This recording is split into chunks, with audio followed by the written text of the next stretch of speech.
শুভ দুপুর দর্শক বন্ধুরা, আপনারা সব কেমন আছেন? আজকে আমি প্রতিভা মুখার্জি পাঁচমিশালি রুটিন থেকে আমি লাঞ্চ মেনু জানাচ্ছি। আজকে দুপুরে লাঞ্চ মেনু হলো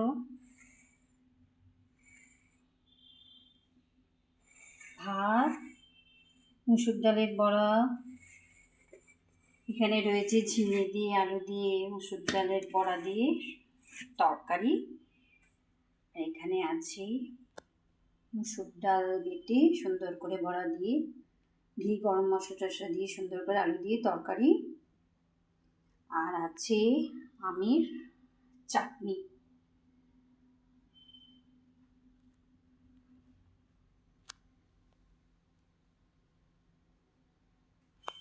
আমার আজকের লাঞ্চ মেনু কেমন লাগলো অবশ্যই কমেন্টে জানাবেন, লাইক করবেন, শেয়ার করবেন, চ্যানেলটাকে সাবস্ক্রাইব করে দেবেন। ধন্যবাদ।